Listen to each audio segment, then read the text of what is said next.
Listo. Ya está compartiendo pantalla, ¿no? Ujú. Entonces, aplicaciones de la derivada. Vamos a comenzar a hablar acerca de qué aplicaciones o vamos a comenzar a hacer una pequeña introducción a cómo es que lo de las aplicaciones de la derivada. ¿Listo? Nosotros, de hecho, ya hemos hablado de algunas. Nosotros en algunas ocasiones hemos dicho algunas cosas que nos interesan de las funciones. Por aquí está. Algunas cosas que nos interesan de las funciones. Vamos a recordar algunas cositas de esas. Hemos dicho, por ejemplo, que bueno, nosotros podemos tener a veces un plano cartesiano. Pongamos ese plano de cartesiano, ¿vale? Este va a ser eje X. Este va a ser eje Y. ¿Listo? Y dibujemos una funcióncita ahí. Entonces voy a poner una función en este plano cartesiano que puede ser una función muy sencillita. Pongamos en color rojo o en color azul. Aquí, ¿listo? Entonces, pongamos la que empieza aquí. Pongamos que esta funcióncita va así.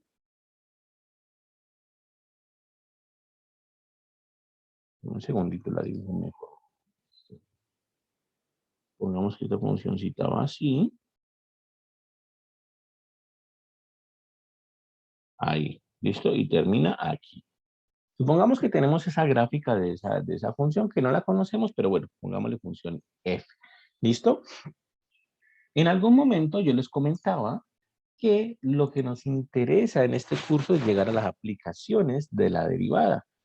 Y una de las aplicaciones más fuertes de la derivada tiene que ver con maximizar o minimizar cosas. ¿Cuándo era importante eso de maximizar y minimizar cosas?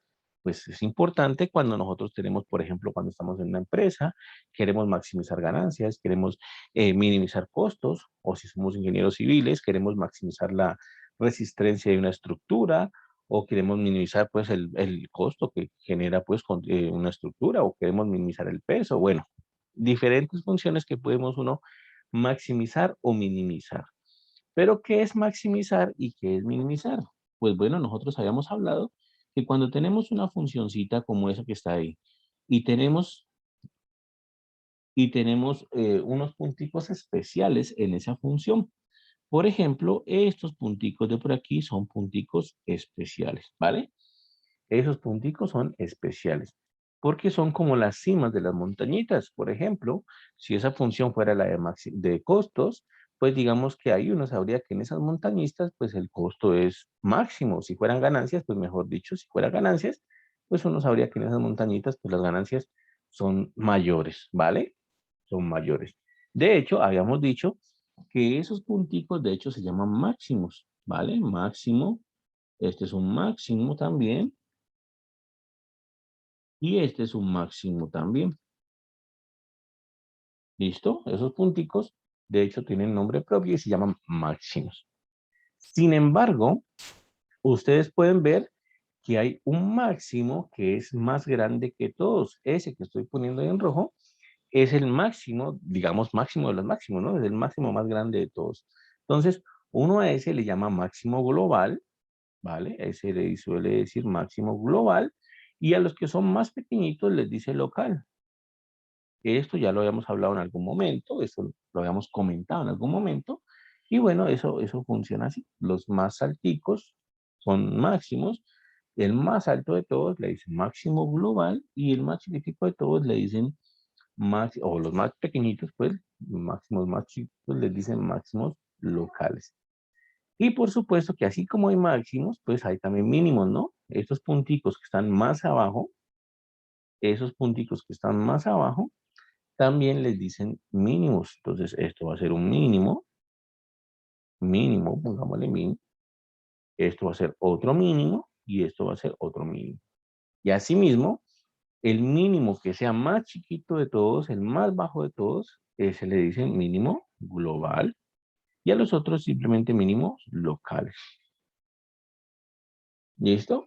Entonces, alguna vez les comentaba que mi interés, o bueno, el interés de este curso es calcular esos máximos o esos mínimos dependiendo pues del problema en donde estemos trabajando. Algunas veces nos va a interesar calcular los máximos, otras veces nos va a interesar calcular los mínimos, ¿vale? Ahí les di ejemplos. Si es una función de costos, pues nos interesa los mínimos. Si es una función de ganancias, pues nos interesa los máximos. Si es una función de resistencia, pues nos interesa máximos. Si es una función de peso de materiales, pues nos interesa los mínimos y así sucesivamente. ¿Listo? Dependiendo de la aplicación, pues nos va a interesar o uno o lo otro. ¿Listo? Entonces, la cuestión es que nosotros vamos a ubicar o queremos ubicar dónde están esos máximos. ¿Listo? Cuando nosotros tenemos un máximo, aquí voy a aclarar algo porque es un error muy común que sucede en los cursos. Cuando nosotros tenemos un máximo, resulta que ese máximo tiene dos coordenadas. Por ejemplo, ese aquí, concentrémonos en ese máximo de aquí, ¿vale? Ese máximo tiene dos coordenadas. Una coordenada en X, pongámosle C, y otra coordenada en Y, pongámosle M mayúscula. ¿Listo? Entonces, quiero aclarar algo aquí porque es un error muy común que pasa. Nosotros decimos que el máximo global, por supuesto, de esta función que está aquí graficada, es M, ¿vale? Este de acá, este M, es el máximo. Ese es el máximo. El máximo es M, es lo que yo miro en el eje Y. El máximo es M. Y otra cosa es dónde se encuentra ubicado el máximo. El máximo se encuentra ubicado cuando X vale C. En el eje X, por supuesto. Entonces, ahí hay dos cosas distintas y la menciono y voy a recordarlo cada rato porque es un error muy común. ¿Listo? No hay que confundir el máximo con dónde está el máximo. El máximo es M, el que yo miro en el eje Y, es la altura en el eje Y, digamos, y dónde está ubicado lo miro en el eje X, ¿listo? En este caso, entonces yo diría que para esta función f que tengo ahí graficada, el máximo global es m y lo encuentro cuando x vale c. Esa sería como la manera correcta de expresar esa situación. ¿Por qué lo repito?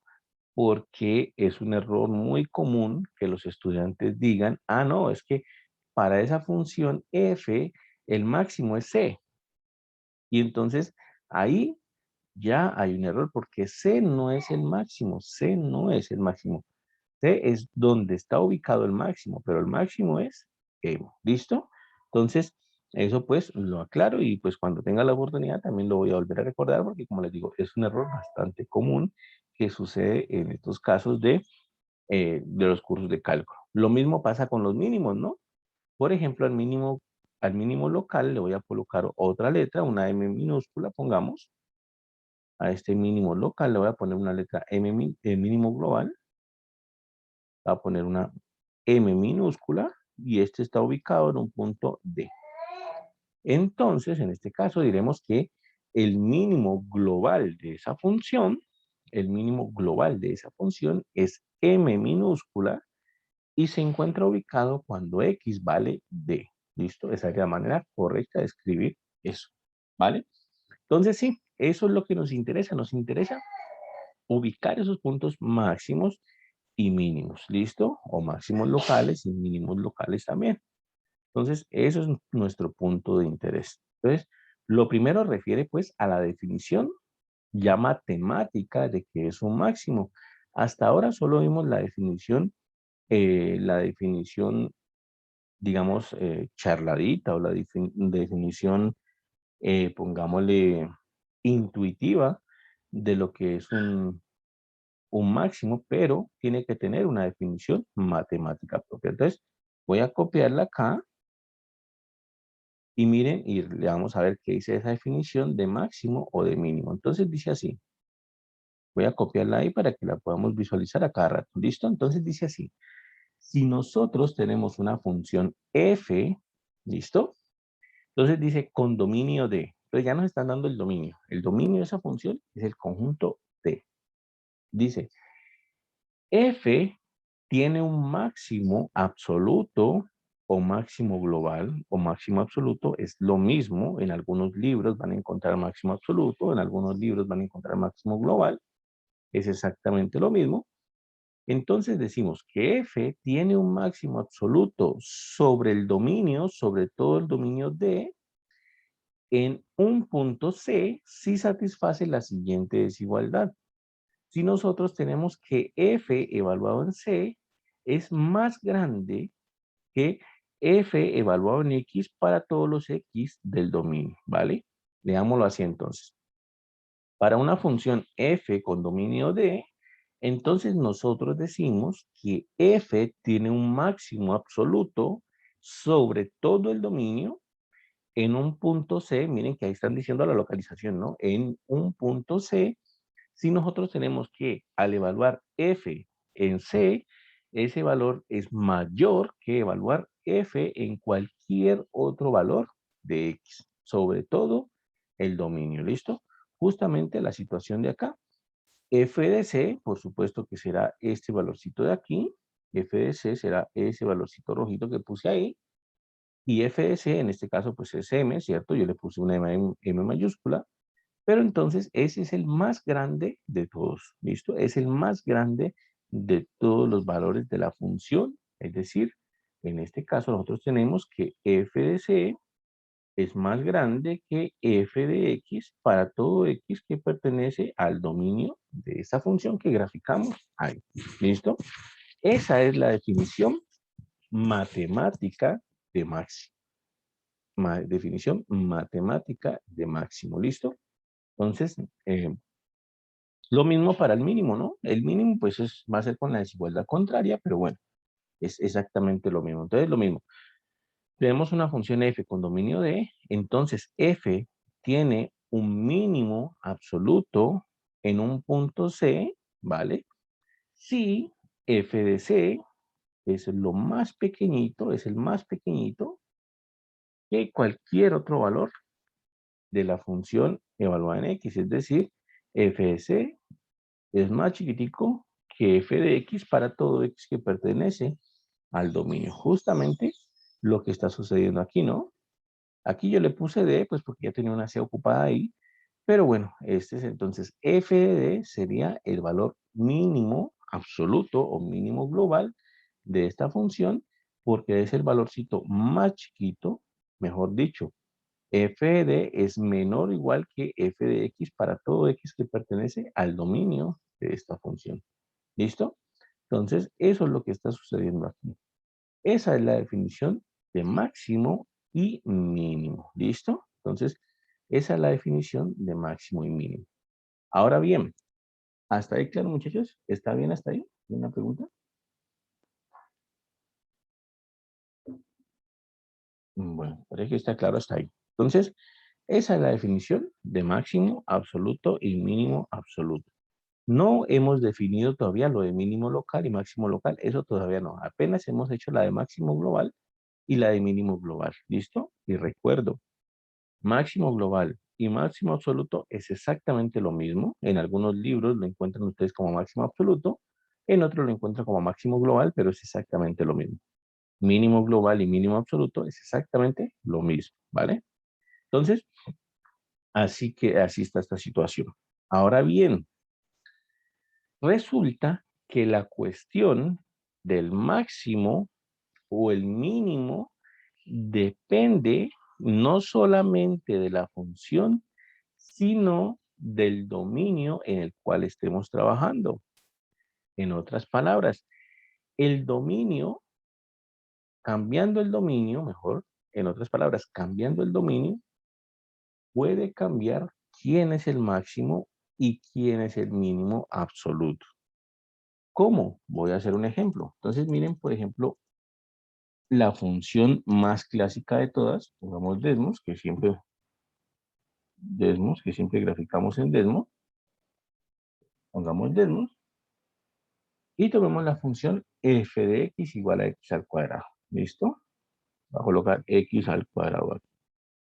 La función f de x igual a x al cuadrado la conocemos todos, es esta funcióncita aquí, pero un poquito más oscura para que sea mejor, ¿vale? Esa es la función f de x igual a x al cuadrado. Entonces, voy a copiarla para llevarla a la hoja que tenemos allá, tal vez por ahí, para que quede bien hecha. Y analicemos lo siguiente. Ahí está. ¿Listo? Esa función f de x igual a x al cuadrado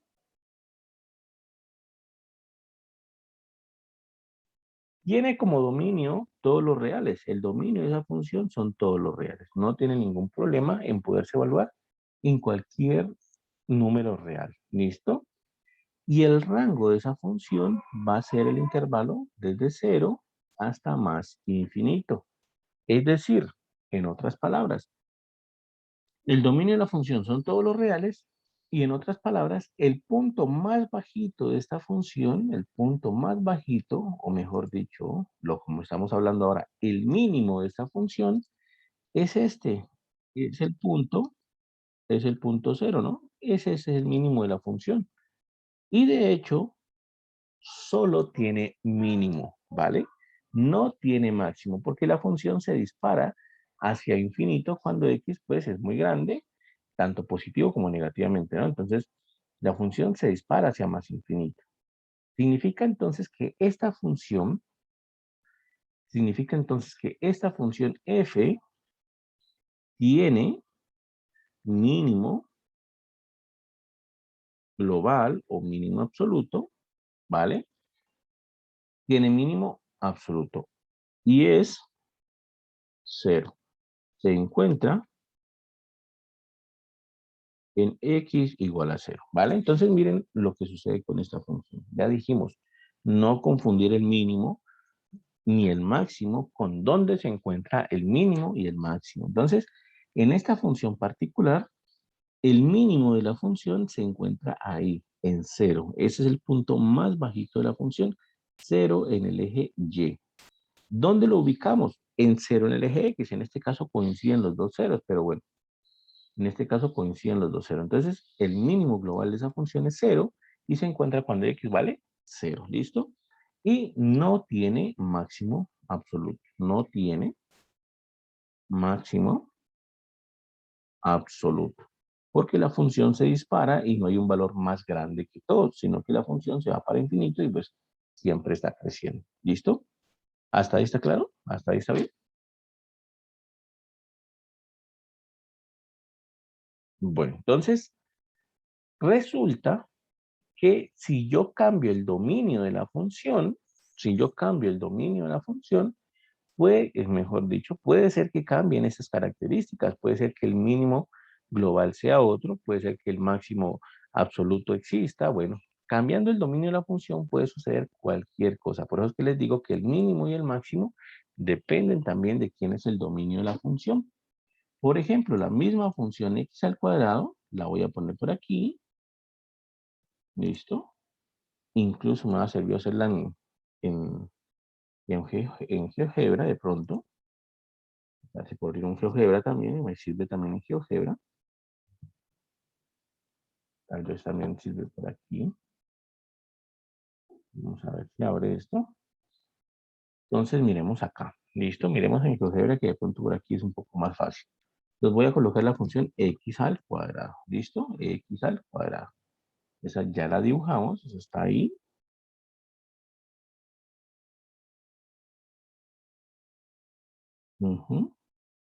Esa ya la dibujamos, esa ya está ahí. Un segundito. Le damos un poquito más de grosor para que se vea más. Ahí está. La función x al cuadrado. ¿Listo? Ahora, voy a colocar la misma función x al cuadrado, pero voy a restringir el dominio, por ejemplo, de 1 a 3 o de menos 2 a 3. De menos 2 a 3 voy a colocar. Entonces, voy a colocar la misma función x al cuadrado. Observen, la función es x al cuadrado, pero voy a restringir el dominio desde menos 2 hasta 3. ¿Listo? Cuando yo dibujo esa función x al cuadrado, pero restringo el dominio, miren que se creó esta grafiquita de aquí, se creó esta grafiquita. Que le voy a cambiar el color, le voy a colocar un color rojo y le voy a colocar un trazo más grueso y aquí, ¿vale? Eso, ahí ya se ve bien. Entonces, la función azul es la función total, todo el dominio. Pero la función roja es solamente considerando el dominio desde menos 2 hasta 3. ¿Listo? Ahí está. Borro el azul y me quedo con la función roja de ahí. ¿Listo? Resulta que aquí ya cambió las características de la función, porque entonces, en este caso, la función va a tener un máximo absoluto. Observen, voy a copiarla acá.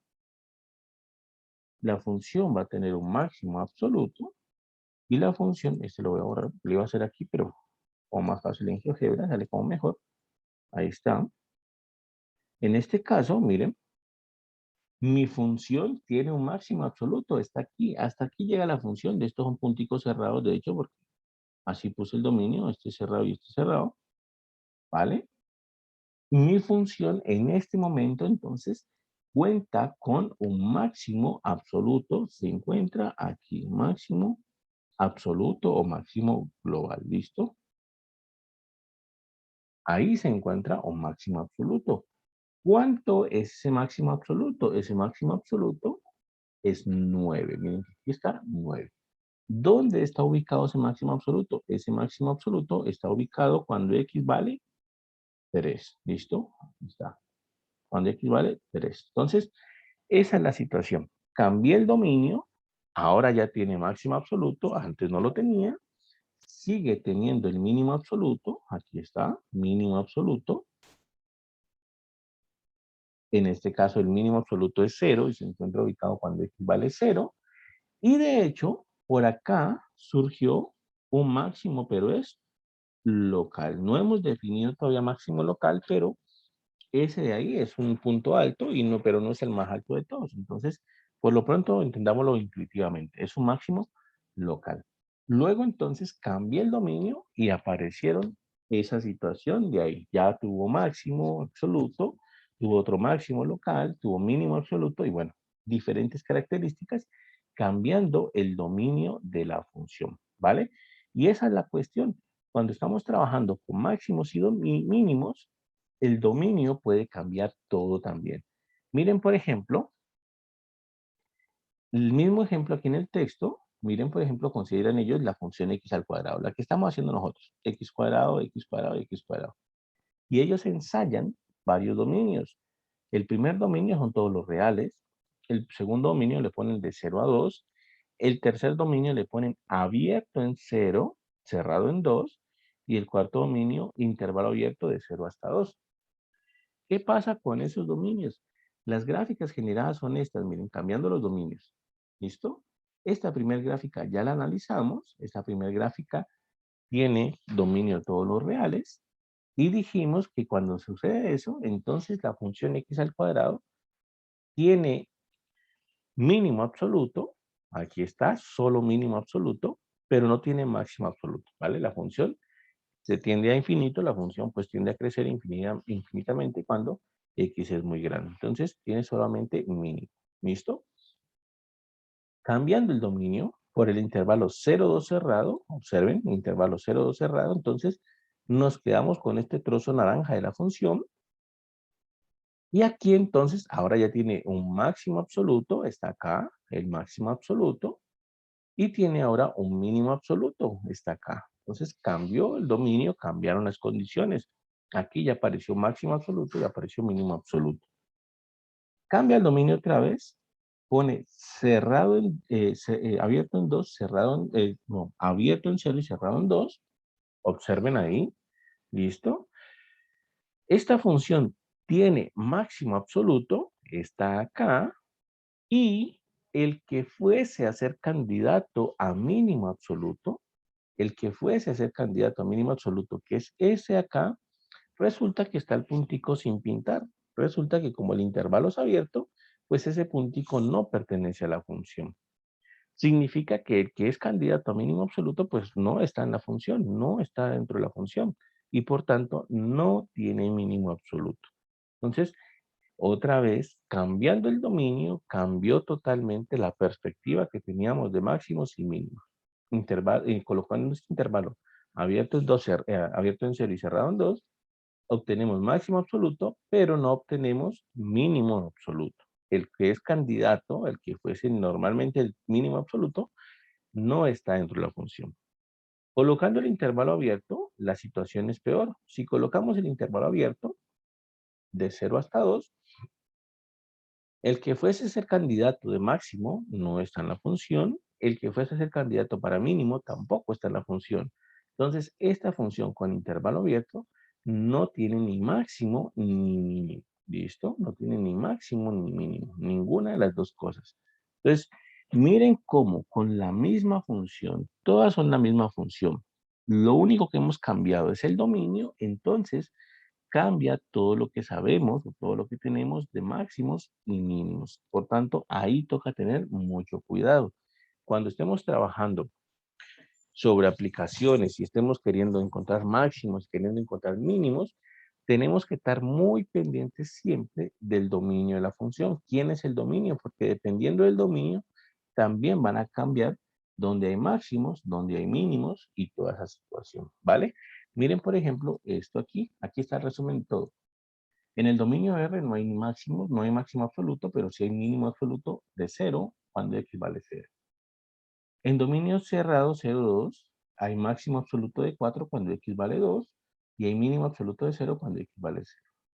En el dominio abierto en 2, abierto en 0 y cerrado en 2, tenemos máximo absoluto de 4 cuando x vale 2, pero no tenemos mínimo, y dominio abierto 0,2 no hay ni máximo absoluto ni mínimo absoluto. ¿Listo? Entonces, que quede claro eso, muchachos. El máximo y el mínimo depende entonces de quién va a ser el dominio de la función también. ¿Listo? ¿Preguntas hasta ahí? ¿Dudas? ¿No? ¿Está claro entonces hasta ahí? Bueno, entonces sigamos hablando de esto. Hay un teorema, aquí está, es justamente este teorema que sigue, que nos da una garantía de cuándo una función tiene que tener máximo y mínimo, ¿vale? Voy a copiar este teorema y vamos a leerlo para que veamos cómo funciona este teorema. Entonces nos dice así, ese teorema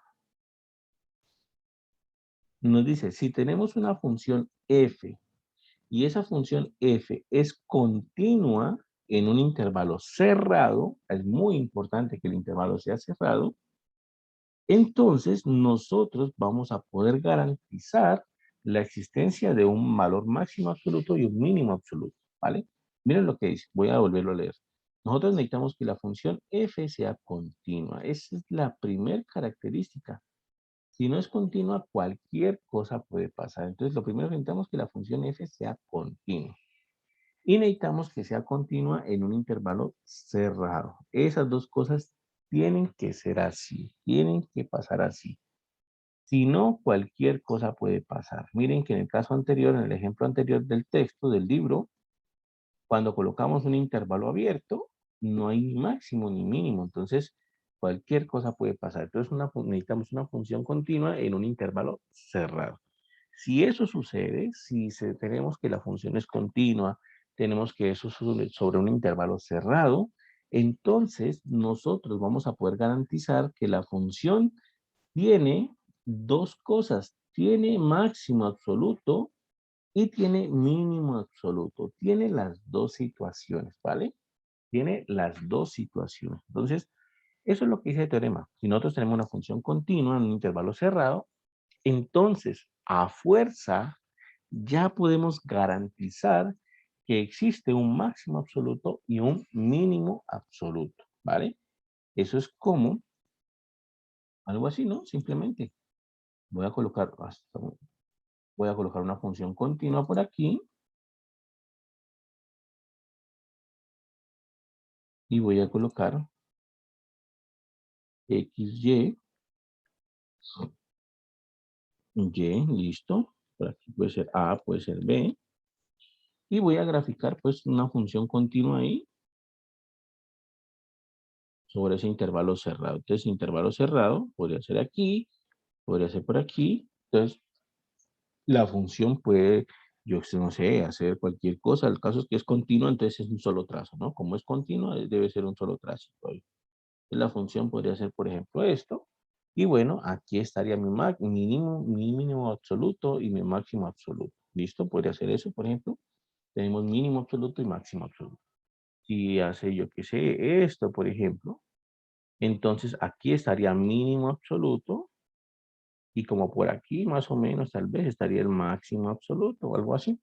Entonces, a fuerza, si la función es continua sobre un intervalo cerrado, el teorema dice obligatoriamente la función debe contar con tanto su máximo absoluto como con su mínimo absoluto. ¿Listo? Esa es la, digamos, la parte fuerte del teorema. Aquí tenemos un máximo absoluto y de acá tenemos un mínimo absoluto. ¿Listo? Eso es lo que pasa ahí. Necesitamos entonces que la función ya continúa sobre un intervalo cerrado. Si el intervalo es abierto, pues pasamos al caso de la función x al cuadrado, ¿no? El intervalo es abierto, pues puede suceder cualquier cosa. ¿Listo? Ah, bueno, en esto me ayuda pues a explicar lo siguiente. Si el intervalo es abierto, no hay garantía de nada. El teorema nos da garantía con intervalo cerrado y función continua. Si el intervalo es abierto, puede ser que la función tenga máximo absoluto, puede ser que tenga mínimo, puede ser que tenga las dos cosas, puede ser que no tenga ninguna. Bueno, en un intervalo abierto puede suceder cualquier cosa. Miren, por ejemplo, esto. Voy a hacer rápidamente una función aquí, un intervalo abierto. Miren, aquí A, voy a hacer aquí B, un intervalo abierto, ¿cierto? O sea que aquí voy a colocar mi función, aquí y aquí. Esos dos puntos no entran en la gráfica de la función. Y entonces, por ejemplo, esta funcioncita de aquí, miren, por ejemplo, esa funcioncita de esa función en ese intervalo abierto no tiene ni máximo ni mínimo absoluto. El que es candidato a ser máximo sería acá, pero no está dentro de la función, entonces no es máximo. El que es candidato a ser mínimo sería acá, pero no está dentro de la función, o sea que no es mínimo. Esta función en este intervalo abierto, A, B, abierto, no tiene, no, ni máximo ni mínimo, ¿vale? No tiene ninguna de las dos cosas. Pero incluso puede tener una de las dos cosas. Puede tener una de las dos cosas. Puede ser que tenga una función en un intervalo abierto y tenga una de las dos cosas, tenga un máximo o tenga un mínimo. Puede suceder también. Y esa es la cuestión. El teorema nos garantiza de que cuando el intervalo es cerrado y la función es continua, nosotros tenemos máximo y mínimo. Pero con intervalos abiertos puede suceder cualquier cosa. Miren, por ejemplo, esta función de aquí. Esa función de aquí tiene máximo. El máximo está acá. Ese es el punto máximo. ¿Vale? El intervalo es abierto, tiene máximo, pero no tiene mínimo. El que juega ese mínimo debería estar ahí, ¿vale? Pero no está dentro de la función, está abierto. Entonces, no tiene mínimo. Esta función como tal, entonces, en un intervalo abierto, no tiene mínimo, pero sí tiene máximo absoluto. Entonces, esa es la cuestión. En un intervalo abierto puede suceder cualquier cosa. Incluso pueden estar las dos cosas, máximos y mínimos. Entonces, otro dibujito aquí pequeñito. Bueno, no tan pequeñito como este que salió aquí. Vamos a hacer aquí. Intervalo abierto, AB, XY. Y voy a colocar una funcioncita aquí en este intervalo abierto. Puede ser aquí abierto, puede ser aquí. Listo. Y miren esa funcioncita. El intervalo es abierto, ¿vale? Intervalo es abierto, pero esta función como tal tiene mínimo absoluto, está por acá, y tiene máximo absoluto, que está por acá. Entonces, todo este tiempo, pues para que tengan clara la siguiente situación, ¿no? Para que tengan clara la situación que hemos dicho. El teorema nos garantiza de que cuando el intervalo es cerrado y la función es continua, entonces debe tener obligatoriamente máximo absoluto y mínimo absoluto. Pero el teorema no nos dice qué pasa con intervalos abiertos. En un intervalo abierto puede suceder cualquier cosa y dibujamos todas las posibles opciones. En un intervalo abierto puede ser que no tenga ni máximo ni mínimo, puede ser que tenga un máximo, puede ser que tenga un mínimo también, como puede ser que tenga las dos cosas. ¿Listo? Entonces, en intervalos abiertos puede suceder cualquier cosa. La única garantía es cuando la función es continua y tenemos intervalos entonces cerrados. ¿Listo? Esa es la única garantía. Entonces, A eso se refiere este teorema. Miren, por ejemplo, aquí tenemos un intervalo abierto. Este es un intervalo abierto, no tiene los extremos cerrados. Miren, no tiene los extremos, no tiene las bolitas en los extremos. Significa que es un intervalo abierto. Y tiene máximo y mínimo. Tiene máximo acá y mínimo acá. Entonces, ahí hay una situación en un intervalo abierto. Aquí, intervalo cerrado. Miren, los extremos están ahí. Obligatoriamente esta función es continua, entonces obligatoriamente debe tener máximo absoluto y mínimo absoluto que están en este caso ahí. ¿Listo? En este caso, intervalo semiabierto, cerrado en A y abierto en B. Tiene mínimo absoluto y tiene máximo absoluto. Ya sabemos, cuando un intervalo no es cerrado puede pasar cualquier cosa. Intervalo semiabierto. Miren, cerrado en B, abierto en A, tiene mínimo absoluto y tiene máximo absoluto. Entonces, realmente cualquier cosa está pasando en intervalos que no sean cerrados. ¿Listo? Esa es una de las cuestiones que toca tener en cuenta ahí. ¿Vale? ¿Preguntas, muchachos? ¿Dudas hasta ahí?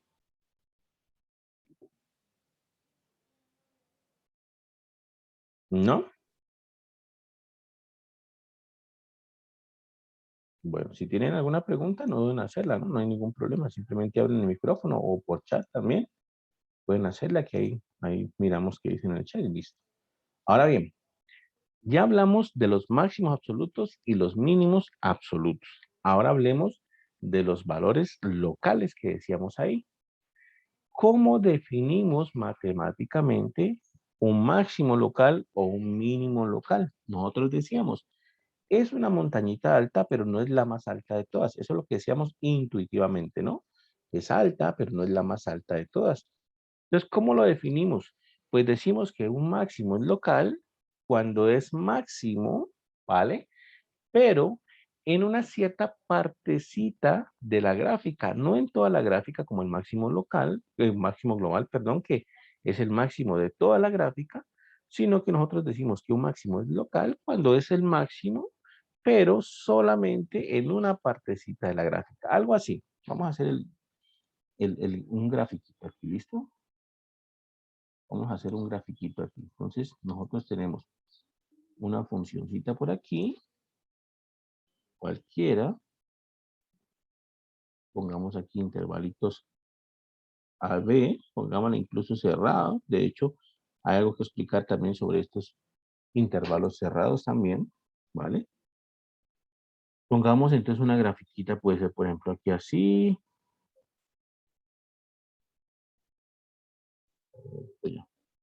Vamos, una grafiquita así, por ejemplo.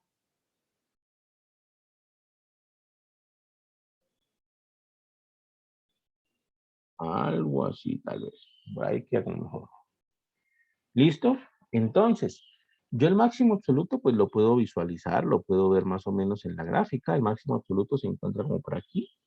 Ese es el punto más alto de la función, ¿vale? ¿Listo? Es el punto más alto de la función, pero no significa que los otros no sean máximos. Aquí hay otro máximo de los que dijimos, locales, ¿cierto? O relativos, también le dicen relativos. Ahora copiamos esa terminología para que quede clara. Y aquí hay otro máximo local. ¿Listo? Aquí hay otro máximo local. Vamos a aclarar la notación de una vez porque yo a veces digo una cosa y la intercambio y puede ser que se confundan. Entonces, en algunos libros ustedes van a encontrar la palabra o la frase máximo global, global, ¿vale? Y en otros se encuentra máximo absoluto. Es exactamente lo mismo. Solamente dependiendo del autor, lo dicen de una manera o lo dicen de otra forma. Yo digo a veces alguna de las dos y las voy intercambiando ahí y pues pienso que a veces me están entendiendo y puede ser que eso los confunda, pero las dos cosas son exactamente lo mismo, máximo global y máximo absoluto. Lo mismo pues mínimo, ¿cierto? Global es igual a mínimo, mínimo absoluto. Es lo mismo, es lo mismo, ¿listo? Entonces ahí está la anotación. Y otra con los máximos locales, entonces en algunos libros dice máximo local, ¿listo? En otros libros dice máximo relativo. Y es exactamente lo mismo, ¿vale? Máximo local y máximo relativo es lo mismo. En algunos libros dice máximo, dice mínimo local y en otros dice mínimo relativo y es exactamente lo mismo, ¿vale? Simplemente para que no nos confundamos. Yo a veces digo una cosa y a veces cambio, digo otra, digo global, a veces digo absoluto, digo a veces local, digo a veces relativo. Entonces, para que nos entendamos ahí y no nos vayamos a confundir. Entonces, quedaría así. Esta gráfica que dice ahí entonces tiene máximo absoluto y lo que nosotros hemos definido, lo que nosotros entendemos intuitivamente como máximo local, que son las montañitas altas, pero no tan altas pues como la absoluta, ¿listo? ¿Cómo definimos que sea un máximo local matemáticamente? Pues lo definimos de la siguiente manera. Decimos, por ejemplo, este de aquí es un máximo local si él es máximo, si él es mayor que, si él es mayor que, pero no que toda la gráfica, sino que mayor que cierta zona, que existe una cierta zona en donde ese puntico es el más alto de todos. Miren que aquí hay como una zonita en donde ese puntico, esa zonita puede ser pequeña, puede ser grande, en donde ese puntico es el más alto de todos. Con que haya una zona alrededor del punto donde todos los demás estén por debajo de él, ya es un máximo local. ¿Listo?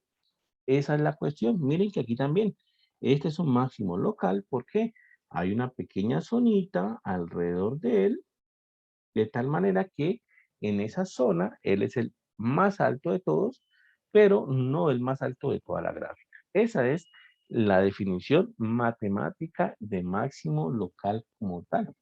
Démosla oficialmente o tomémosla de acá, no hay ningún problema que es lo mismo que yo voy a escribir, tomémosla acá y expliquemos entonces esta parte de aquí. Entonces, miren, dice así, ¿qué vamos a entender como máximo local? Entonces dice, una función tiene, coloquemos el resaltador, una función tiene un valor máximo local, ¿vale? Y aquí le dan la ubicación en un punto C, entonces esa función tiene un máximo local en un punto C, ¿listo? ¿Vale? Si sucede que f de C es el más grande, miren que eso es lo que me está diciendo aquí, f de C es el valor mayor, ¿vale? O es f de C es mayor o igual que f de X para toda X, pero no para toda X en el dominio, sino para toda X que está dentro de algún intervalo que contenga a C. ¿Listo? Dentro de algún intervalo que contenga a C. ¿Listo? Vamos a explicar eso otra vez. Dice, una función tiene un valor máximo local en un punto C, ¿listo? Si f de C es mayor o igual que f de X para toda X que esté dentro de un intervalito que contenga a C. Y eso es exactamente lo que está pasando aquí. Miren, vamos a colocarle máximo local. Este está ubicado en un punto C, ¿listo? Ese máximo local estaría por aquí, sería como el M mayúscula. Pero entonces dice, tenemos un máximo local ubicado en el punto C si f de C es el máximo en una cierta zonita alrededor de C, en un pequeño intervalito alrededor de C, los valores que toma la función están por debajo de f de C. Pues justamente lo que hicimos ahí, hay una partecita de la gráfica, hay una zonita de la gráfica, donde ese valor f de C es el más grande de todos, pero no en el total de la gráfica, ¿listo? Entonces, por eso es que habla aquí dentro de algún intervalo que contenga a C. Es decir, este intervalito que estoy colocando aquí me genera una zonita en la gráfica, que es esta zonita de aquí, en donde ese valorcito f de C es el más alto de todos, solamente en esa zonita de ahí. ¿De acuerdo? Entonces, esa es definición de máximo local y mínimo local exactamente lo mismo, ¿vale? El mínimo local, por aquí, por ejemplo, habría un mínimo local, ¿cierto? Este aquí es un mínimo local. Y entonces nosotros diremos que es mínimo local en este punto D, por ejemplo, si f de D es el menor valor de todos, pero no en toda la gráfica, sino en una pequeña zonita alrededor de ese valorcito. Entonces, aquí hay una pequeña zona donde ese valor es el más pequeñito de todos. Justamente lo que estábamos diciendo intuitivamente. ¿Listo?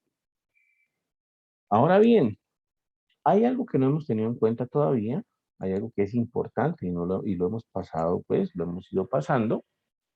Resulta que cuando nosotros vamos a estudiar máximos y mínimos,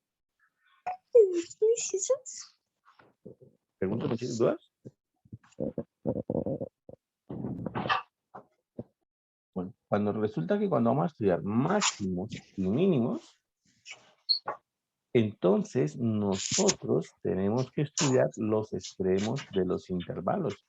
Es muy importante estudiar los extremos de los intervalos. Lo hemos ido pasando, lo hemos ido dejando de último, pero cuando nosotros vamos a estudiar máximos y mínimos, un buen sitio para encontrar máximos o mínimos son los extremos de los intervalos. ¿Listo? Entonces, hay que tenerlo en cuenta. Cuando el intervalo es cerrado, los extremos son un buen sitio para encontrar máximos o mínimos.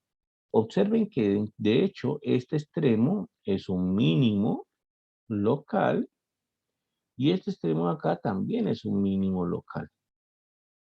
¿Listo? En los extremos también encontramos máximos o mínimos. Y en este caso, los dos extremos corresponden a mínimos locales. ¿Por qué mínimos locales? Porque, bueno, ese valorcito es el menor de todos en una cierta parte de la curva, ¿no? En una cierta parte de la gráfica. Es el menor de todos. No hay nada a la derecha, solamente puedo mirar a la izquierda, pero es el menor de todos. Acá lo mismo. Ese valorcito es mínimo porque es el menor de todos en una cierta partecita de la curva. Entonces, los extremos es un buen sitio para ubicar valores máximos y valores mínimos de acá. En efecto, hasta ahora no los habíamos tenido, pero miren que por aquí los encuentran también. Aquí este extremo es el máximo absoluto, este extremo es el mínimo absoluto. Acá en el extremo B se encuentra el máximo absoluto, en el extremo A no hay nada. En el extremo A aquí en este hay un mínimo absoluto, en el extremo B no hay nada. Pero bien, cuando uno quiere ubicar máximos y mínimos, entonces ese puntico o esos valores extremos son puntos muy importantes en la hora de buscar máximos y mínimos. No hay que olvidarnos de los punticos extremos. ¿Listo? Ahora la pregunta es, ahora sí, ¿cómo vamos a utilizar la derivada para nosotros calcular esos máximos o esos mínimos? Esa es la pregunta ahora. ¿Cómo vamos a utilizar la derivada para calcular esos máximos o esos mínimos? Entonces, la idea es la siguiente, y de hecho creo que ya lo había mencionado alguna vez. La idea es muy sencilla. Si nosotros queremos calcular dónde están los máximos, dónde están los mínimos, y queremos utilizar la derivada, pues sucede que justo, esos valores máximos o esos valores mínimos van a tener una característica con respecto a la derivada. Aquí está A, aquí está B, pongamos, por aquí hay un punto, por aquí está otro. Pongamos así.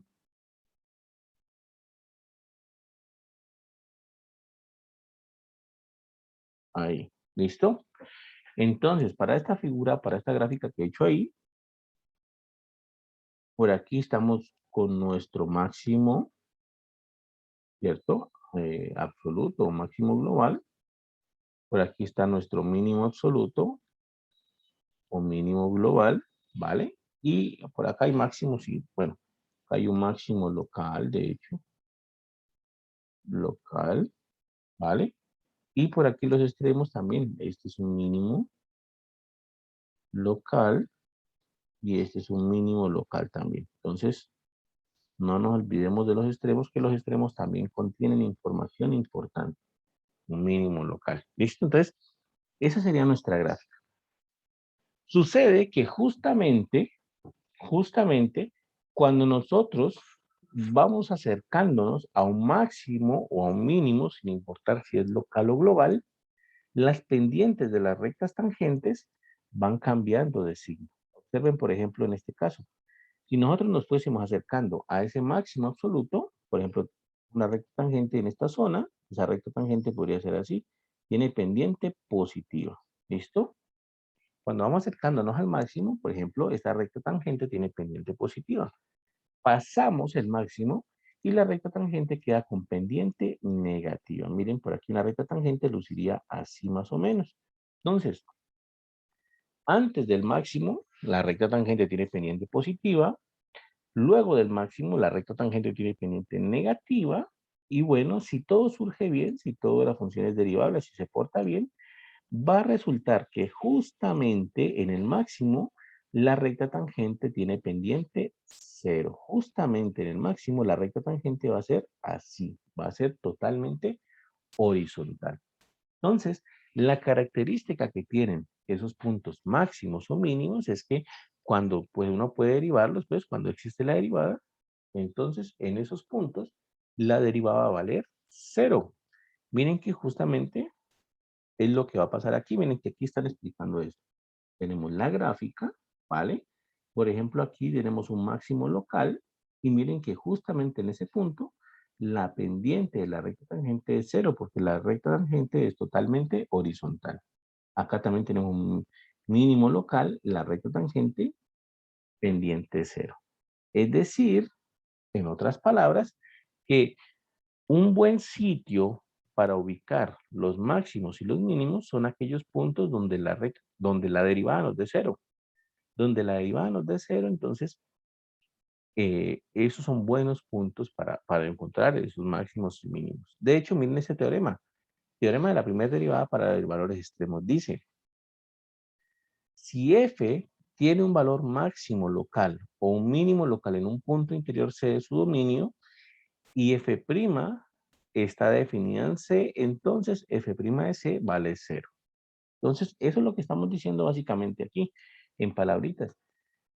Cuando nosotros nos encontremos con un máximo local o un máximo absoluto, o un mínimo local o un mínimo absoluto, y la función sea derivable, nosotros podamos derivar en ese pedacito, pues resulta que la derivada en ese pedacito va a ser 0. ¿Por qué? Porque la pendiente de la recta tangente es 0, es una recta tangente, es completamente horizontal. ¿Listo?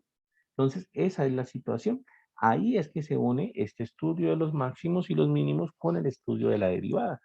Entonces, ya dijimos, si yo resuelvo, o mejor dicho, si yo estudio la ecuación f' de x igual a 0, es decir, tomo la función, la derivo y la igual a 0, pues esos valores de x que me den ahí como solución serán buenos candidatos a ser puntos donde yo encuentre máximos o mínimos, ¿vale? Eso es lo que pasa aquí.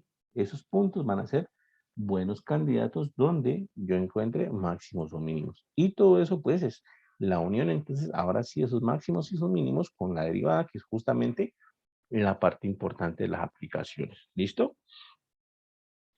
Ahora bien, resulta que puede suceder que la función no sea derivable y sin embargo sea máximo. Por ejemplo, miren este acá. Miren ese puntico de ahí de la función. Ahí ya se ve un poco borroso, pero bueno, más o menos la idea ahí se va a entender. En ese puntico nosotros tenemos un máximo absoluto. Es el punto más alto de toda la función. En este puntico de aquí. Máximo absoluto, el punto más alto de toda la función. Sin embargo, la función tiene un pico ahí. Sin embargo, la función ahí tiene un pico y entonces cuando tiene picos, la derivada no existe. Entonces, aquí la derivada no existe y sin embargo hay un máximo absoluto. A eso es lo que me refería. Si la función se porta bien, si la función es derivable, si la función no tiene problemas, entonces en los máximos, las pendientes de la recta tangente es 0. Pero pues hay puntos, por ejemplo este, donde la derivada no existe y pues hay un máximo también, pero ese punto corresponde a un punto como este, que es un pico ahí todo raro, entonces ahí no va a existir derivada. ¿Listo? Entonces, simplemente una anotación ahí. De hecho, eso nos lleva a una definición importante. Eso nos lleva a una definición importante. Es la definición de punto crítico. Entonces, los puntos críticos de una función son los valores de X en donde vamos a ir a buscar si hay máximos o si hay mínimos. Miren bien la definición de punto crítico. Aquí está la definición de punto crítico. Miren.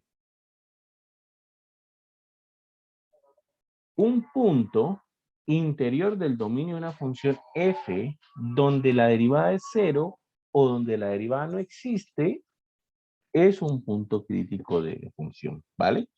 Entonces vamos a hacer esa definición de punto crítico para que quede más o menos clara esa situación ahí. Entonces sería así.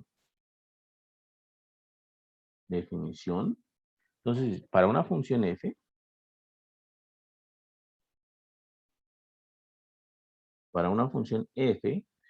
los puntos críticos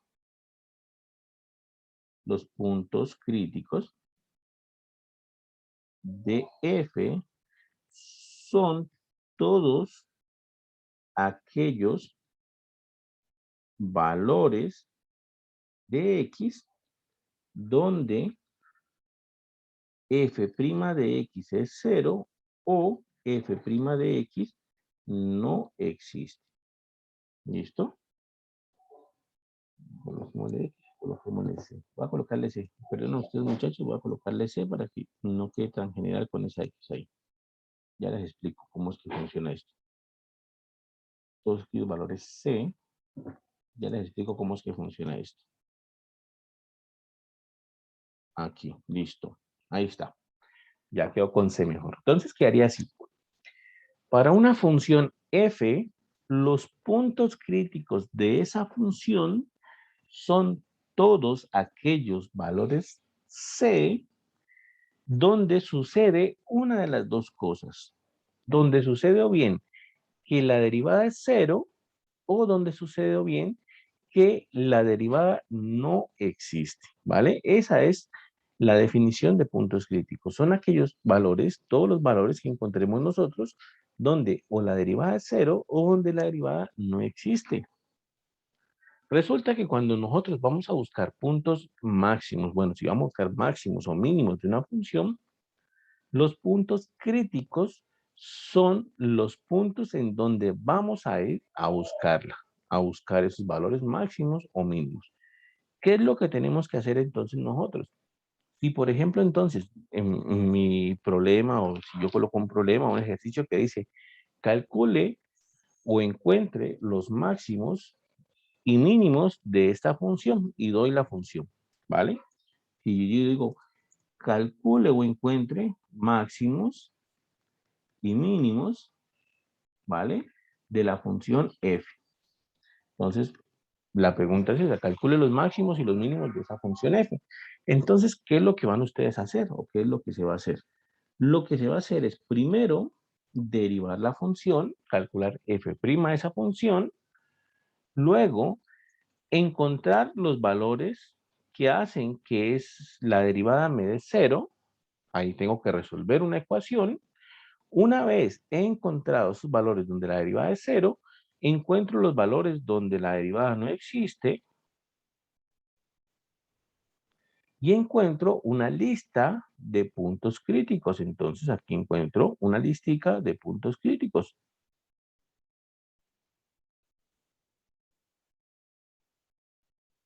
¿Listo? Encuentro mi lista de puntos críticos. Recuerdo otra vez, los puntos críticos son aquellos donde la derivada es 0 o donde la derivada no existe. Hago mi lista de puntos críticos y una vez tenga mi lista de puntos críticos, entonces tengo que comenzar a descartar. Tengo que comenzar a mirar. Tengo que decir, bueno, tomo el primer punto crítico, entonces estudio si es un máximo, si es un mínimo, o bueno, ¿qué pasa con ese punto? Tomo el segundo, otra vez, estudio si es máximo, si es mínimo, y miro qué pasa con el segundo. Y así sucesivamente debo comenzar a analizar cada uno de la lista. ¿Listo? Por ejemplo, vamos a hacer un ejemplo muy sencillo, un ejemplo muy facilito, aquí de una funcióncita. Por ejemplo, sea f de x igual a 3x cuadrado menos 12x más 1, por ejemplo, ¿vale? Entonces miren, por ejemplo, esa función. F de x igual a 3x cuadrado menos 12x más 1. ¿Listo? Y el dominio todos los reales. ¿Vale? Entonces, calcule o encuentre los máximos y mínimos de f si existe. Entonces, ¿qué hacemos nosotros?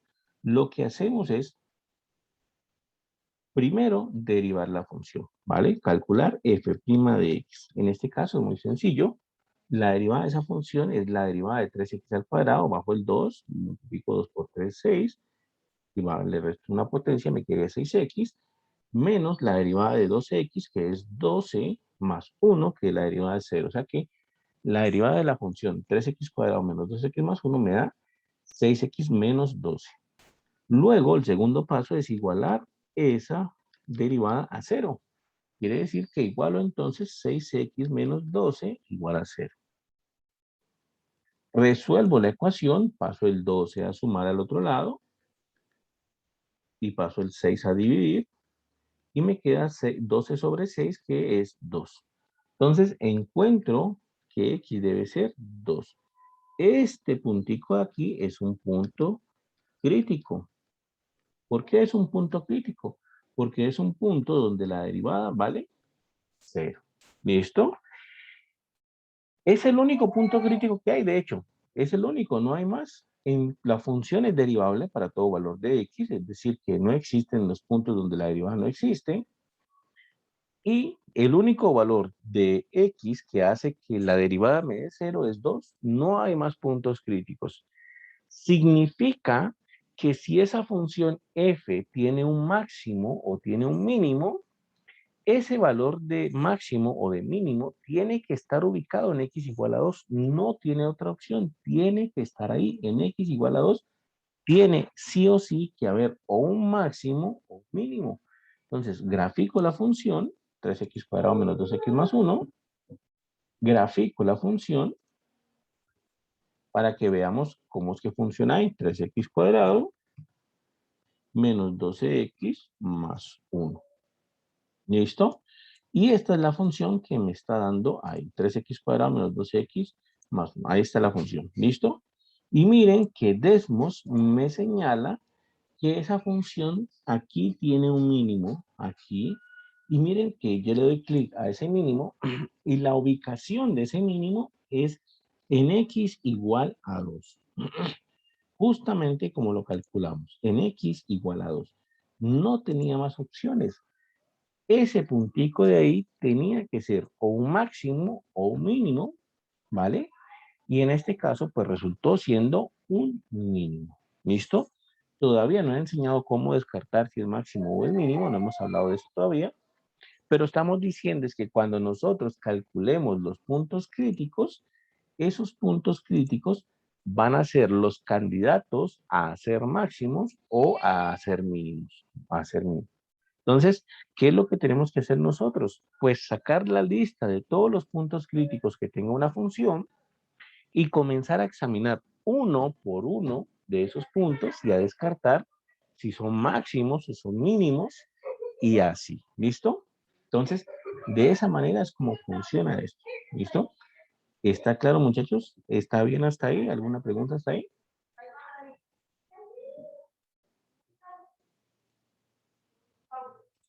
Miren, por ejemplo, voy a colocar otra funcioncita,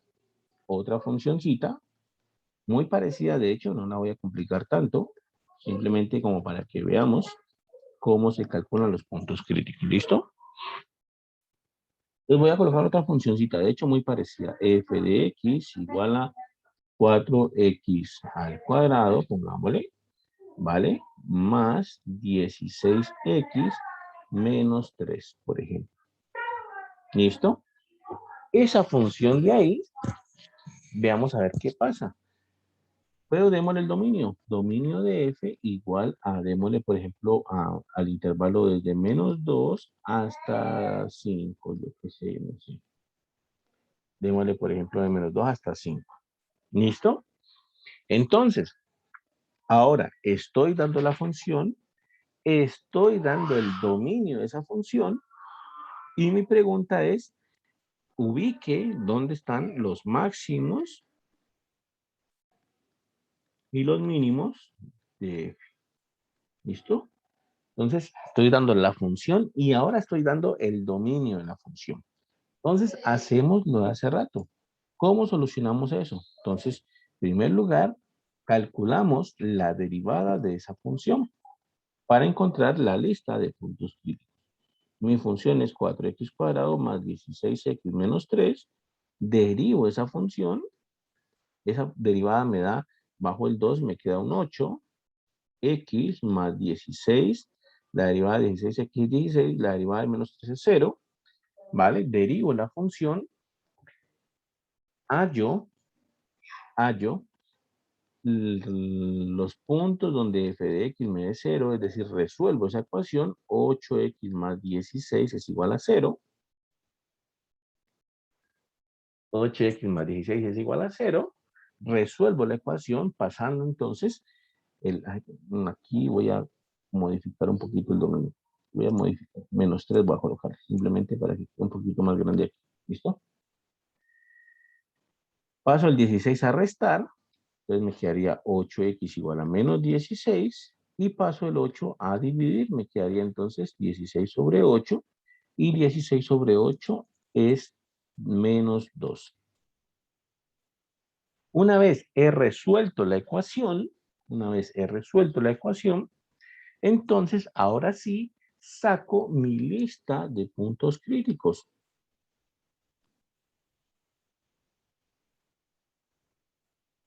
¿Listo? Entonces, ¿cuál va a ser mi lista de puntos críticos? Recuerden, los puntos críticos son aquellos puntos donde la derivada de 0, en este caso ese punto es x igual a menos 2, aquí la derivada me dio 0, porque fue el de resolver esta ecuación.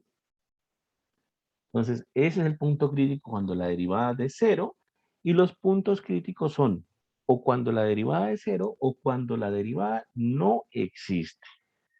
Resulta que en este caso, como me están dando el dominio de la función, me están diciendo que el dominio es desde menos 3 hasta 5 cerrado, yo sé que en los extremos, en menos 3 y en menos 5, yo no puedo calcular la derivada.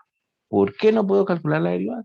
Porque la derivada es un límite bilateral. Necesito poder acercarme en las dos direcciones, pero como el intervalo es cerrado, no puedo acercarme en las dos direcciones. Significa entonces que en esos puntos menos 3 y 5 yo no puedo calcular la derivada. Por tanto, son puntos críticos también. Menos 3 y x igual a 5. Entonces, miren, hice mi lista de puntos críticos. ¿Cómo la hice? Primero con los valores x, tales que f' de x me dé 0. ¿Vale? Fueron los que encontré resolviendo esta ecuación. Los otros son cuando la derivada no existe. Aquí le voy a colocar, este salió de f de x igual a 0 y estos salieron de f' de x no existe. ¿Listo? Todo eso completa mi lista de puntos críticos. Quiere decir que para esa función en ese intervalo yo tengo 3 puntos críticos. Si esa función tiene máximos, si tiene mínimos, resulta que deben estar ahí en esos puntos críticos. No tiene más opciones. Deben estar sí o sí dentro de esos puntos críticos. Ahí deben estar los máximos, los mínimos de esa función. ¿Listo? Voy a graficar la función para que veamos. Repito, todavía no enseñamos cómo, cómo mirar si es máximo, si es mínimo. Por eso estoy haciendo la gráfica. ¿Listo? Pero eso también tiene una idea matemática de poderse hacer. Entonces sería así. 4x cuadrado más 12 más 16x.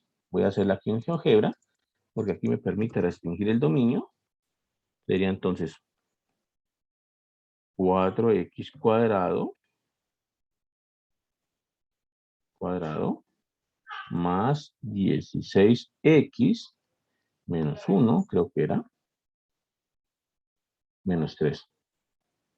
Menos 3 en el intervalo.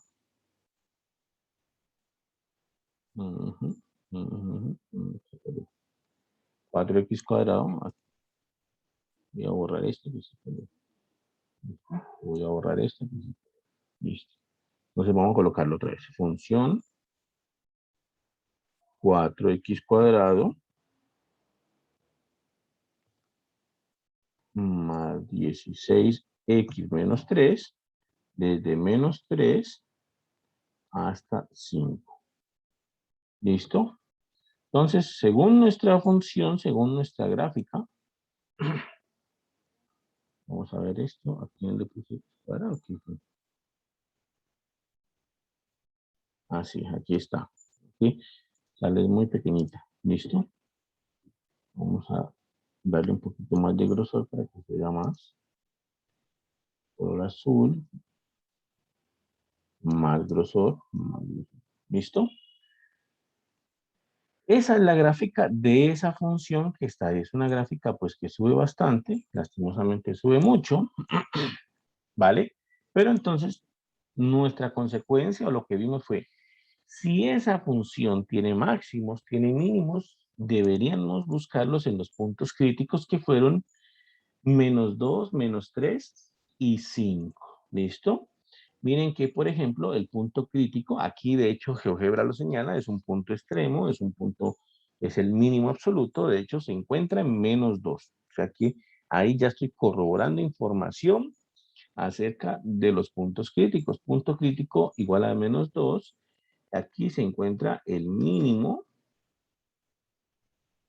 absoluto. ¿Listo? En el punto crítico,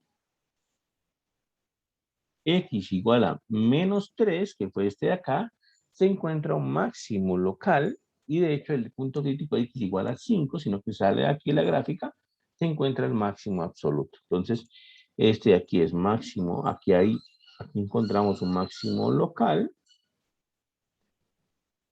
y el otro que se me sale de la gráfica ahí es un máximo absoluto. ¿Listo? Entonces, esa es la situación.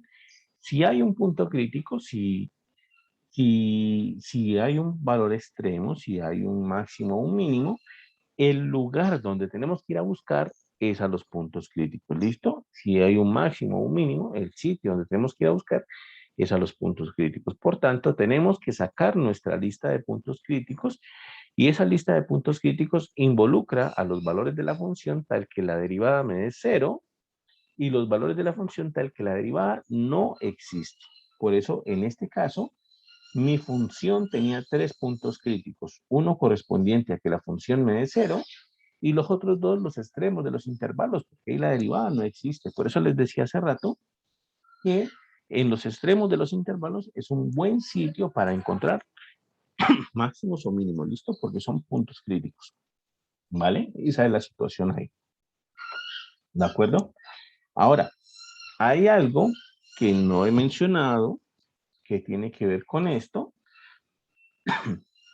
y es que cuando sacamos nuestra lista de puntos críticos, cuando sacamos esa lista de puntos críticos, puede ser que se colen unos puntos indeseados. La lista de puntos críticos, ahí van a estar los máximos y los mínimos, ahí vamos a encontrar los máximos y los mínimos, pero puede ser que se nos añadan unos puntos que no queremos, unos puntos indeseados. Entonces, también vamos a tener que saberlos distinguir. Esos puntos colados, digamos, esos puntos que se colan ahí, se llaman puntos de silla. Y miren, un ejemplo clásico de un punto de silla es el siguiente. El ejemplo más clásico de un punto de silla es la función f de x igual a x al cubo. Es el ejemplo más clásico de un punto de silla.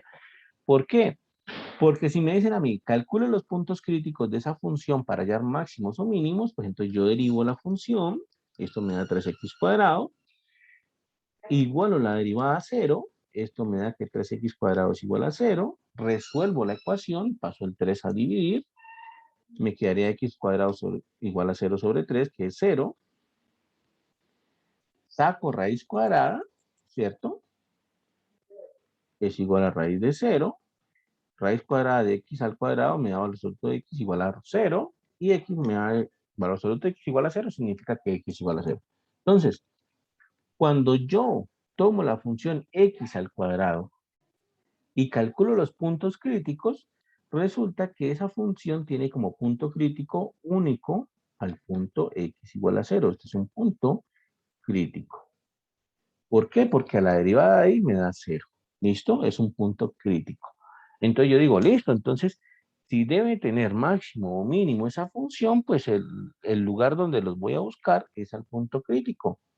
Pero cuando hago la gráfica de esa función x al cuadrado, yo observo que esa función en el punto x igual a 0, que es donde me dice que debería estar un máximo o un mínimo, en realidad no se trata ni de un máximo ni de un mínimo.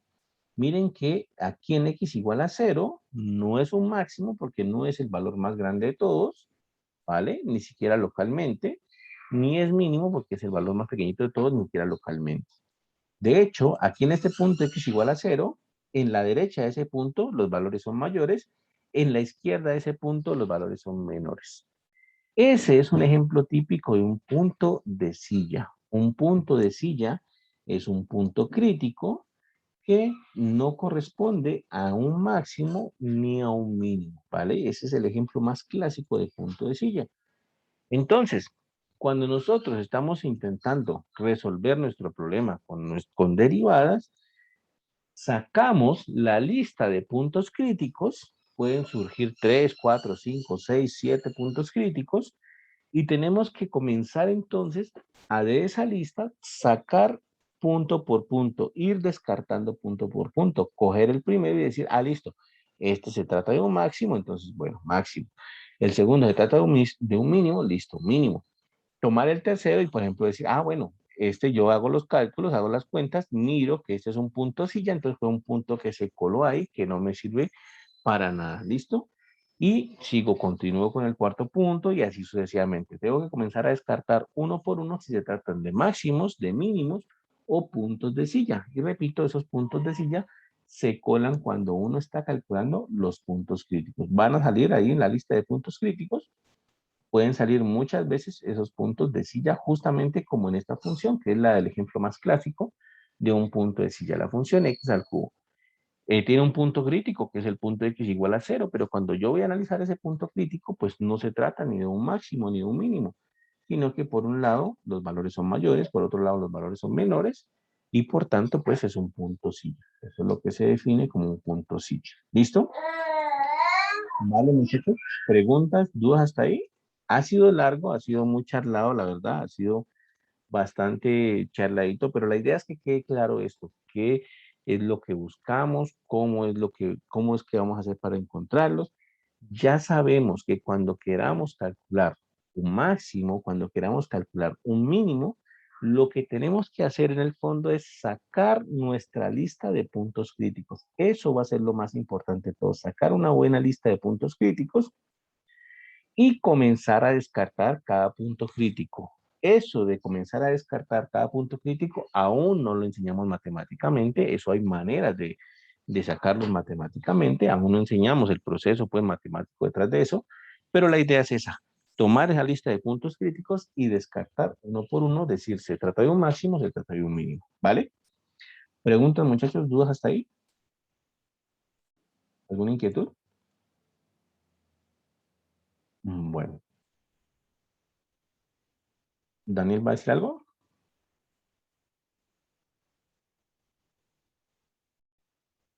¿No? Bueno, finalmente, hasta aquí, hasta esta partecita, es lo que les decía que íbamos a llegar en temas para el examen. Como ustedes ven, pues todavía no hemos entrado en ejercicios de aplicación todavía, eso ya lo hacemos la siguiente clase cuando ya veamos otra vez, ¿vale? Todavía no miramos ejercicios de aplicación, pero está ya las bases de la aplicación. Ya sabemos que es un máximo global, que es un máximo local, que es un mínimo global, que es un mínimo local, cuál es la idea detrás de encontrarlos. Y bueno, hasta ahí entran los temas del parcial. Ahora, para finalizar, como les dije, hoy vamos a finalizar rápido. Para finalizar, vamos a hacer un ejemplito de estos. Vamos a hacer o bien el 17 o vamos a hacer o bien el 18. ¿Listo? Este ejercicio ya es de los temas anteriores. Nos piden qué valores de A y de B debemos tener para que esa función sea derivable. ¿Listo? Vamos a hacer el 17 y el 18 pues queda para ustedes, ¿de acuerdo? O bueno, hagamos el 18, igual no hay problema, cualquiera de los dos es bueno. Como el 18 que sea como más dificilito.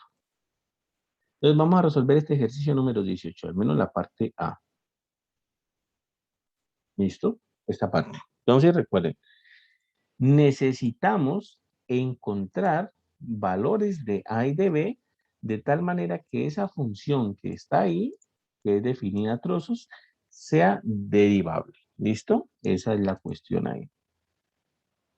Entonces, cuando nos dan un ejercicio de este tipo, uno tiene que hacer el ejercicio en 2 etapas, básicamente eso. Bueno, en 3 etapas en realidad. Uno tiene que hacer el ejercicio en 3 etapas. ¿Listo? La primera etapa tiene que ver con continuidad, la segunda etapa tiene que ver con derivabilidad y la tercera etapa tiene que resolver un sistema de ecuaciones. Esas van a ser las etapas ahí. ¿Listo?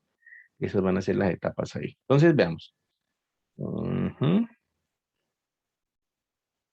Entonces, veamos. No sé, ya me da ganas de colocarlo en el parcial mejor. Vamos a hacer una cosa. Ya, les voy a decir de una vez. Ese punto 18 lo voy a dejar para el parcial y voy a resolver el 17. Ese punto 18 sí o sí le sale en el examen. Ahí ya está un punto cantado del examen para que lo resuelvan. ¿Listo?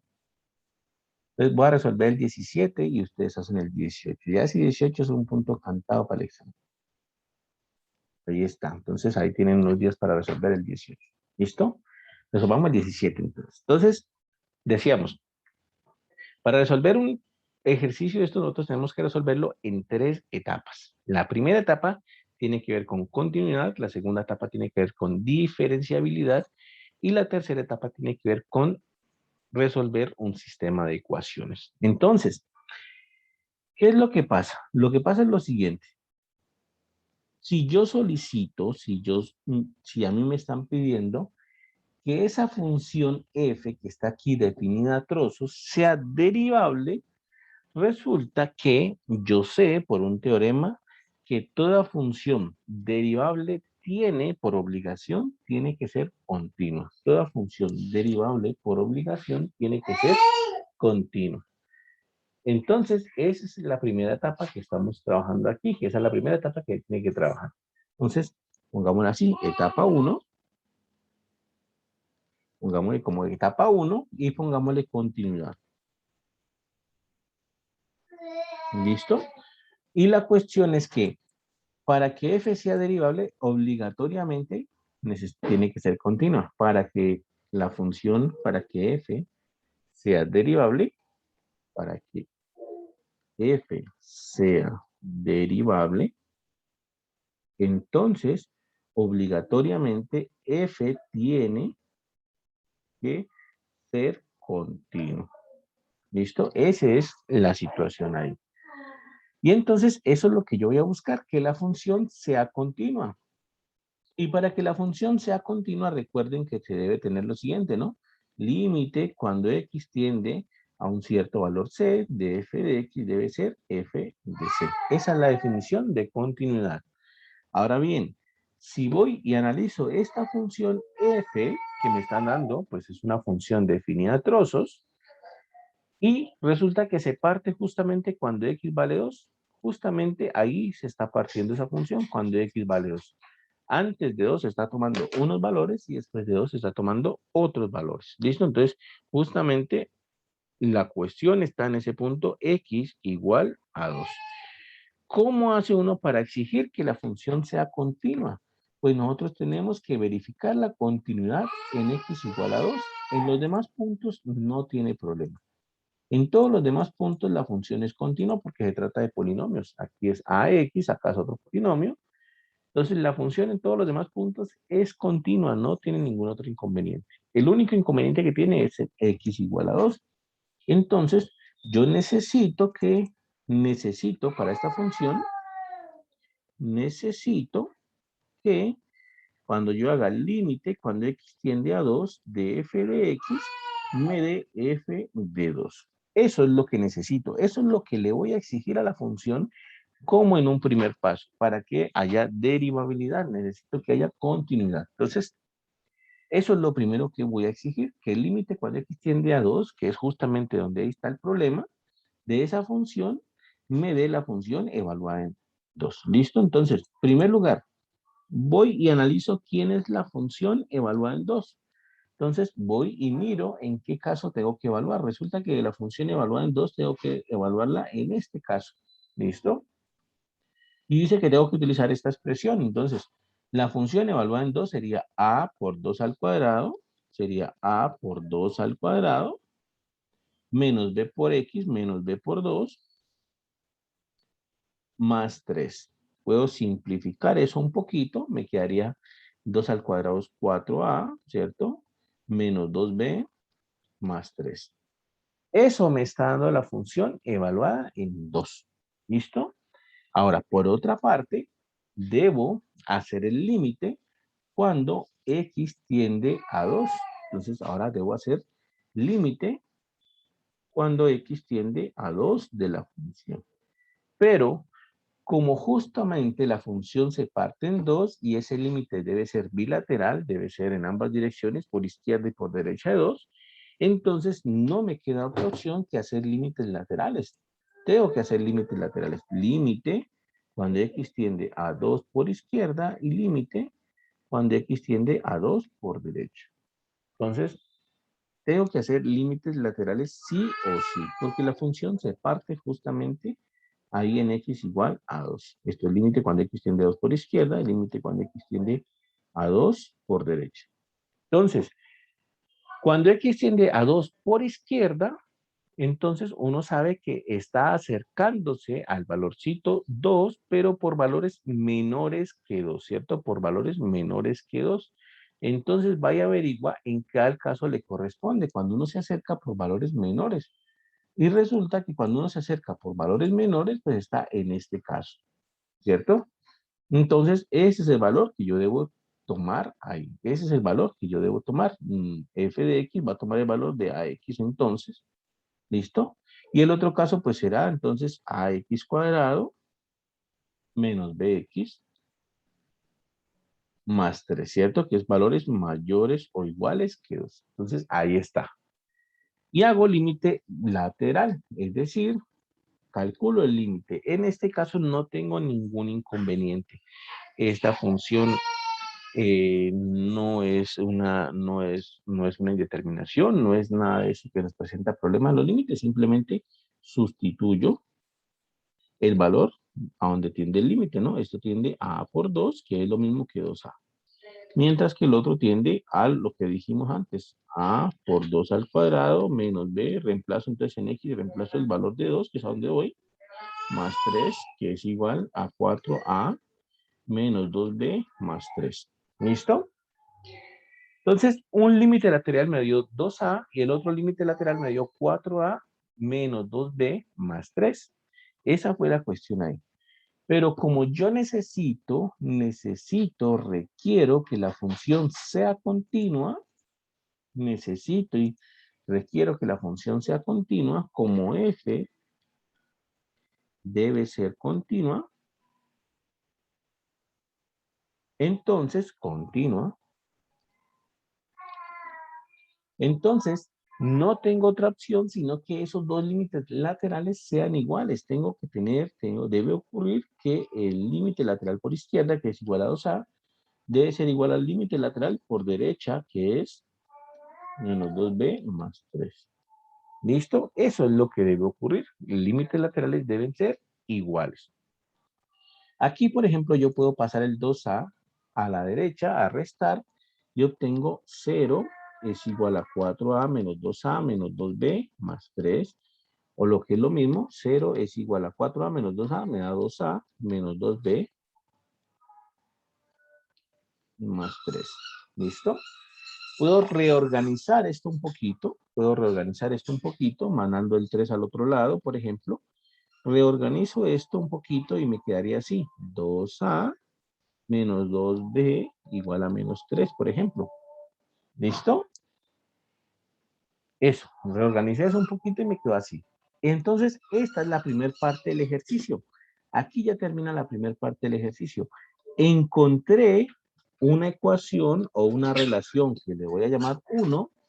Es una relación entre los valores de A y los valores de B. Esa es una primera relación o condición que deben tener los valores de A con los valores de B. ¿Listo? Esa es la situación. Yo necesito esta primera condición y esta primera condición sale de resolver la continuidad.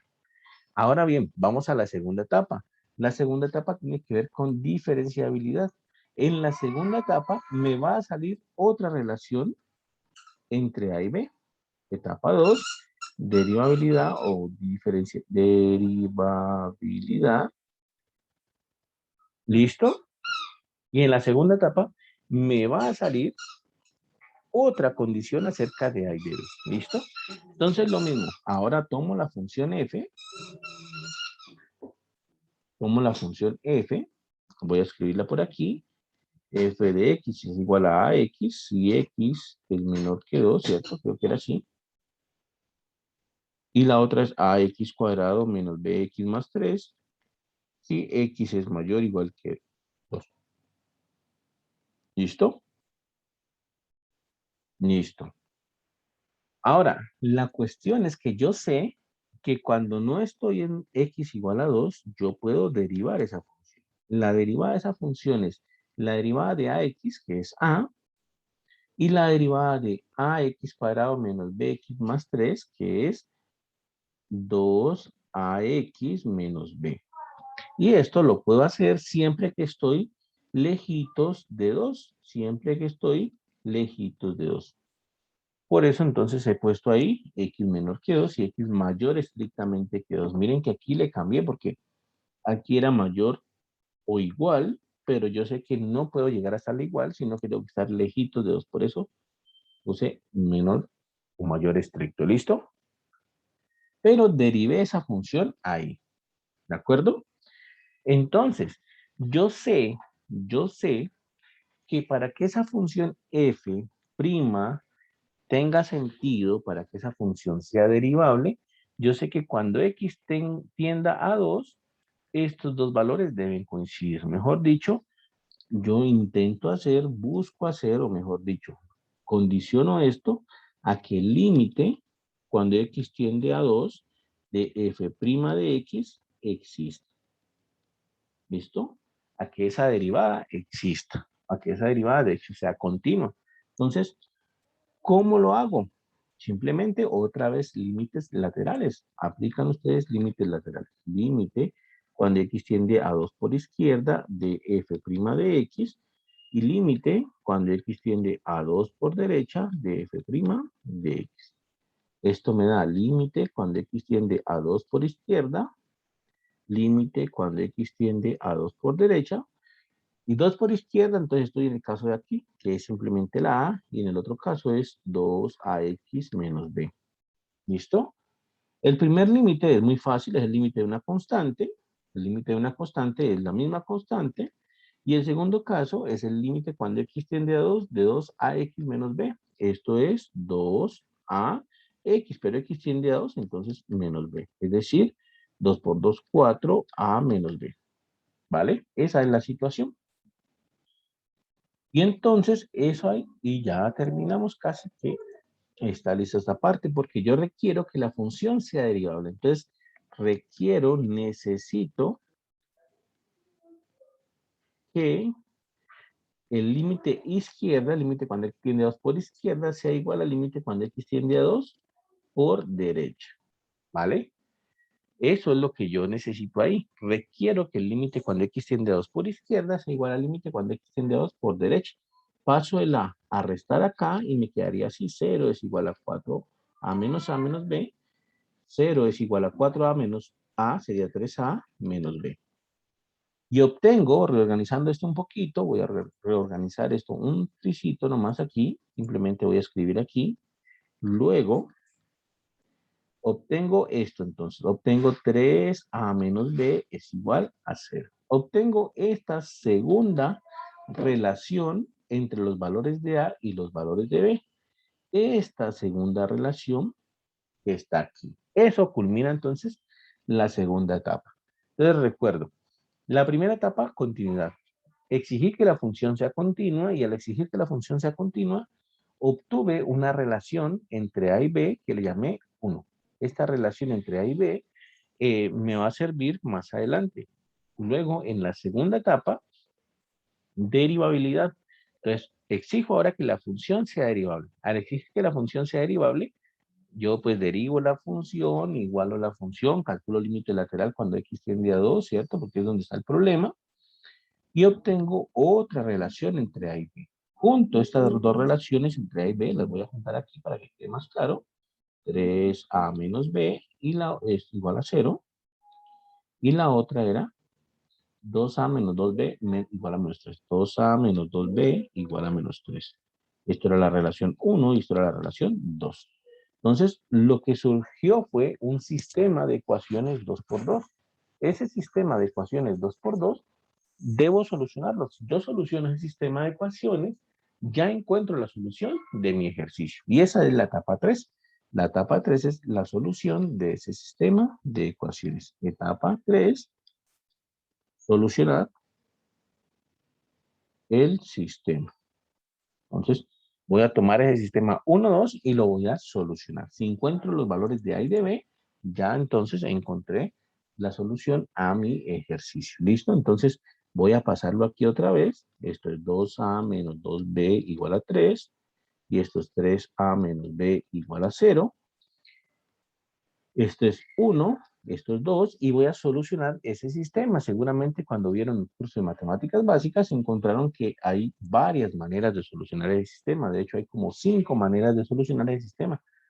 A uno le enseñaban desde el colegio, le decían que el método de igualación, que el método de sustitución, que el método de regla de Kramer, que el método de, eh, bueno, 5 maneras diferentes de solucionar el sistema. ¿Listo? Yo voy a tomar, para solucionarlo, en este caso, voy a tomar la ecuación 2. De la ecuación 2, que la ecuación es 3a menos b igual a 0, voy a pasar el b al otro lado. Me queda que 3a es igual a b. ¿Listo? Paso el b que está restando a sumar y me queda que 3a es igual a b. Ya esto lo voy a llamar ecuación 3. Entonces, despejé b. En otras palabras, estoy utilizando el método de, creo que llamaba así, no igualación, si no estoy mal. Bueno, ahora despejé b y obtuve que b es igual a 3a. Voy a reemplazar ese valor sustituyendo la ecuación 3 en la ecuación que no he utilizado en 1. Entonces voy a reemplazar ese valor de b en la ecuación 1. Entonces quedaría así. La ecuación 1 es 2a menos 2b igual a 3, ¿cierto? Pero yo ya encontré 2a menos 2 por b. Yo ya encontré que b es 3a. Entonces 3a igual a 3. ¿Vale? Esa es la situación. Sustituí ahí. Y ahora soluciono. 2a menos 2 por 3, 6 igual a 3. 2a menos 6a me da menos 4a igual a 3. Y paso a dividir el menos 4 y me queda menos 3 cuartos. Y entonces encuentro el primer valor de a. A me está dando menos 3 cuartos. Y con la ecuación 3 yo puedo encontrar el valor de b, porque con la ecuación 3, luego, con la ecuación 3 obtengo lo siguiente. Con la ecuación 3 yo sé que 3 por a es igual a b. Es decir, que 3 por a, pero a me da menos 3 cuartos es igual a b. Quiere decir entonces que 3 por menos 3 es menos 9 cuartos es igual a b. Y encuentro entonces el valor de b. B me está dando menos 9 cuartos. Y listo. Ahí ya encontré los dos valores, el de a y el de b. ¿Listo? Entonces repito, para que terminemos ahora sí. Nuestro ejercicio solicitaba que esta función definida a trozos fuese derivable. ¿Listo? Entonces, el primer análisis que yo hago es que lejos de 2, cuando yo no estoy en x igual a 2, lejos de 2, la función no tiene ningún problema porque son polinomios. El único problema que presenta la función es justamente ahí, donde se parte la función en x igual a 2. Entonces, ahí es donde debo atacar esa función. ¿Qué hago? Hago ese ejercicio en 3 partes. Una primera parte tiene que ver con la continuidad, porque yo sé que si pido que la función sea derivable, entonces necesariamente tiene que ser continua. Primero solicito continuidad. Para solicitar continuidad, pues solicito que los límites laterales sean lo mismo, me den igual, ¿vale? Eso es lo que pido ahí, que los límites laterales me den igual. Por eso calculo los límites laterales e igualo los límites laterales para obtener igualdad pues en esos límites y por tanto continuidad. Entonces, al igualar los límites laterales, despejo un poquito, arreglo un poquito por acá, obtengo una primera relación entre A y entre A y B. Esta primera relación es importante porque en la etapa 2 voy a obtener una segunda relación de A y de B. La segunda etapa es derivabilidad.